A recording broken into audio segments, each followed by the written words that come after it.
Welcome to the book review of Enterprise Risk Management, a practical guide to a quick start. This book is dedicated to the many organizations we consult for, and the people who attended our training programs on enterprise risk management, raised questions and concerns, and shared their experiences, for without them, this book would not have been possible.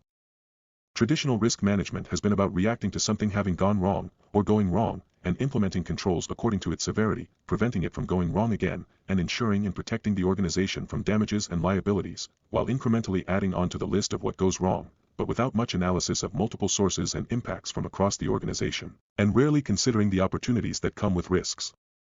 On the other hand, enterprise risk management is about proactively identifying all possible sources of threats and opportunities to the organization's objectives, determining the upside and downside risks ranging from policies to detailed operations, in a holistic and connected manner, analyzing the potential severity and likelihood levels of these risks, and taking actions to prevent or exploit them beneficially. Risk management, once limited to financial activities, has transcended to include all activities and situations faced by the organization, becoming an essential part of good governance. The environmental, social and governance movement has made risk management an essential part for investing and funding. Also, from being a legal requirement for hazardous operations, enterprise risk management has become an essential part of most international management system standards.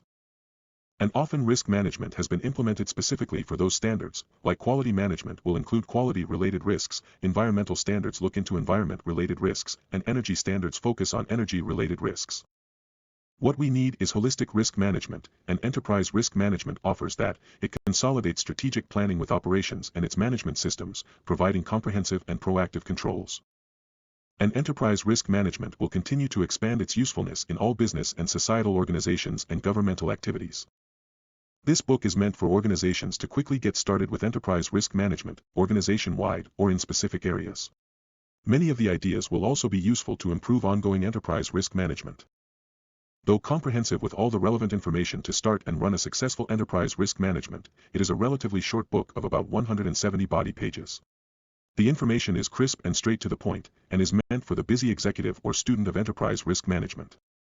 The 37 figures, 34 tables, 5 templates and numerous pictures, make it easy to understand, apply and improve enterprise risk management.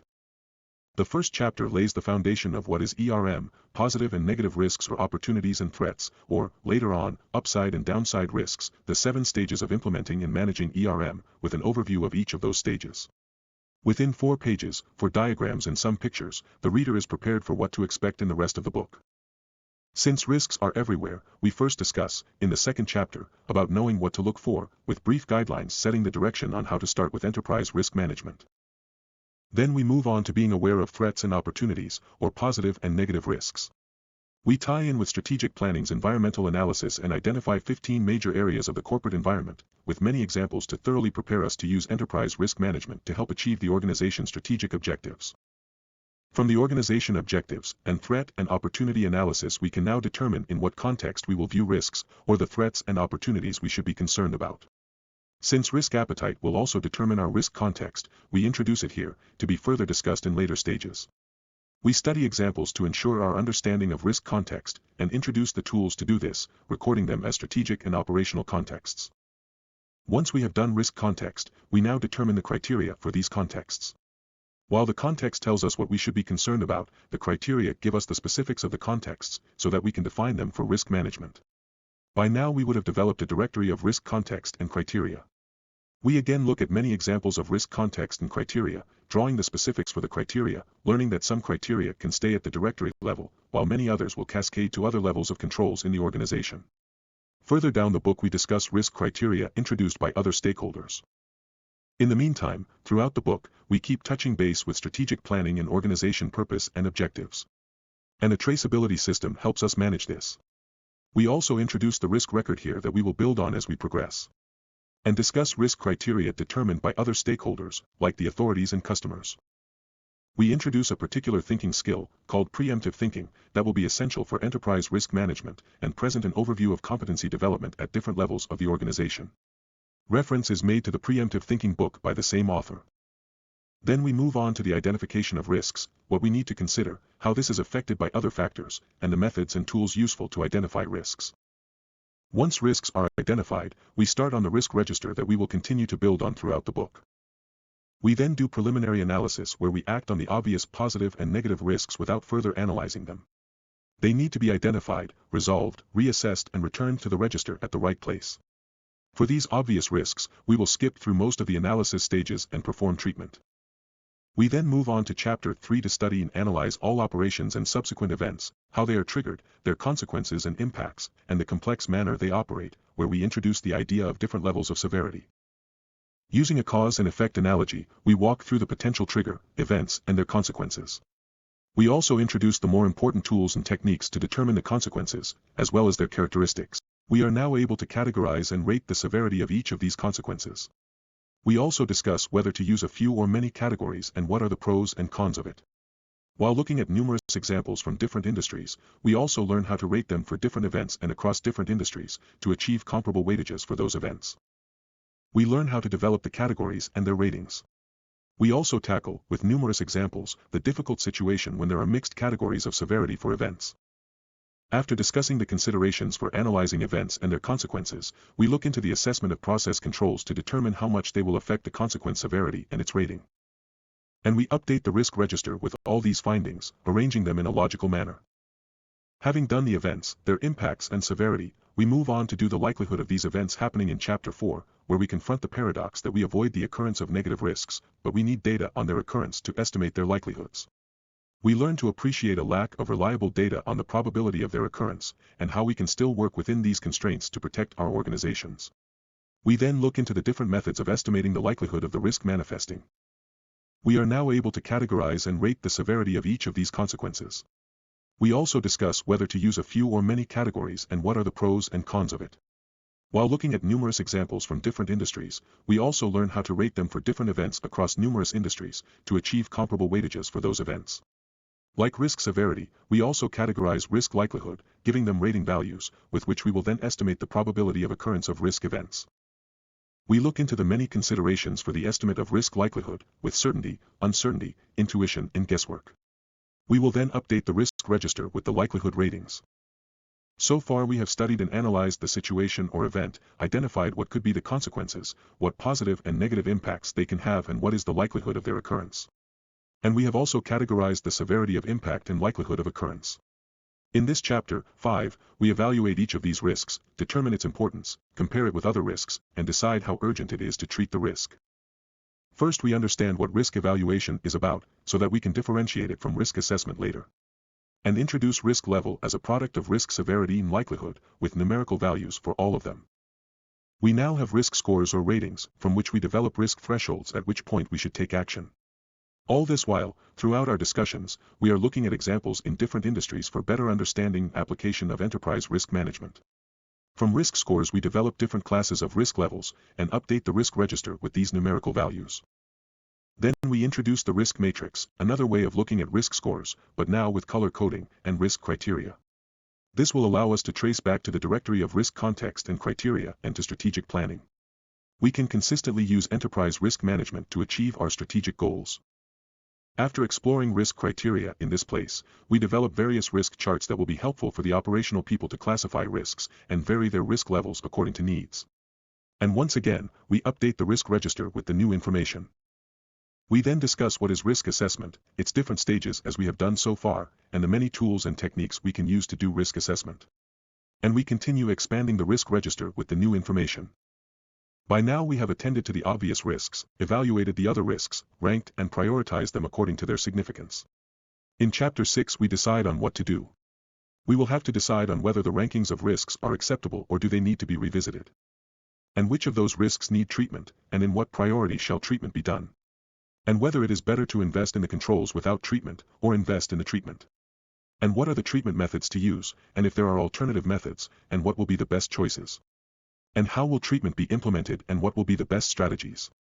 And we drill down to their root causes in operations, strategies and policies. Before we address the prioritized risks from the risk register, we attend to specific situations of concern. To do this we look into risk criteria, risk appetite and risk tolerance. And in what way they can be the same or different according to situations and the people involved. We also look at a few situational examples of risk-taking and the criteria based on which we will take those risks. The examples being on the purchase of a mall property to rent out, on development of a market-appealing product, and on becoming a preferred vendor to a customer. When doing this, we learn how to use holistic enterprise risk management, the risk register and risk prioritization with specific situations that we want to improve or make decisions upon, and how we can link both of them. In this way, we use the generic enterprise risk management to attend to specific issues. Taking the example of becoming a preferred vendor from losing the customer, we now turn to the risk register, apply another risk chart, and attend to resolving this challenge. We have done the general approach to enterprise risk management as well as specific approaches to situations of concern. Now we can rearrange the risk register to risk breakdown so that we can attend to specific risk situations using the tools of holistic enterprise risk management. Extending on our earlier work, we used the losing customer example for the risk breakdown analysis. We have now linked three techniques, the risk register, situational analysis, and risk breakdown interchangeably to address any type of risk situation. We review all that we need to consider for risk evaluation before moving on to risk treatment. Now that we have prioritized and determined which risks to treat first, we will consider the factors that will affect such decisions. We discuss on 13 methods of risk treatment, while leaving the door open for other hybrid methods, looking into what will influence the choice of the treatment method. We then develop a graphical technique that will help with this decision. We then discuss cross-treatment and how more than one risk can be treated with good planning. First, we had to deal with risk severity prioritization, especially when they get the same ratings. Now we will deal with treatment priorities for same-rated risks. The risk register is then updated and now everything is clear and in place to perform the treatment. Before we move on to act on the treatment decision, we look into risk control measures for casualties in operations. Since these are related to occupational safety, and there is a need to maintain separate risk assessments of such processes, we develop methods of how to do this separately, but use the enterprise risk management system to control and manage it. In this way, the authorities are limited to addressing only safety issues, while we are able to manage it from the holistic enterprise risk management. But we do discuss in some detail how casualties can be avoided, and the accompanying risks managed, while understanding the relationship and interactions between hazard assessment and risk assessment, the limits to hazard prevention, and why we need to be careful about using them as low as reasonably practicable, or as low as reasonably achievable, or so far as is reasonably practicable. We also discuss about risks to consumers from use of products and the relationships between product or process design and instructions on how to use them. We have come a long way, and now we have to act on those decisions about the treatments. We may decide to reassess or perform the treatment according to hazards, risks, treatment method, preferences and needs. We analyze treatment effectiveness and prepare for contingencies. We also develop methods to monitor and control the effectiveness of the treatment. And we update the risk register. It would seem that the risk register contains all the information, but this cannot be, for the risk register is like a summary. The details will be in the risk record. And if necessary, because of complexity, we will generate a treatment action report. And if the treatment is extensive, we may have a risk treatment plan, or even a risk treatment project plan. And if we decide to do long-term monitoring of the treatment, we will use a treatment and controls monitoring record. In most cases, we can keep the records to a minimum. In the final chapter, we discuss about updating the current management systems, continuous monitoring and controls, and how this can be done. And how to improve the efficiency, accuracy, usability, and knowledge base of enterprise risk management. We also discuss about raising the bar and improving the overall organization performance, as well as the contents of the risk profile for different planning and organization levels as well as stakeholders. We also discuss how the enterprise risk manager can consult internally, generate management reports and communicate without seeming to threaten the risk performance of different functions. And finally, we touch on developing management systems or frameworks for enterprise risk management, as necessary. Between doing things without any care for risks, at one end, and paranoia where nothing is done, at the other end, lies enterprise risk management. And while performance management analyzes past events, enterprise risk management preempts future events. Together, management is in much better control of their organization. The book has a lot more than what was possible to present here. Go look at it. It is on a number of platforms. Have a preview. Wishing you the very best with your enterprise risk management.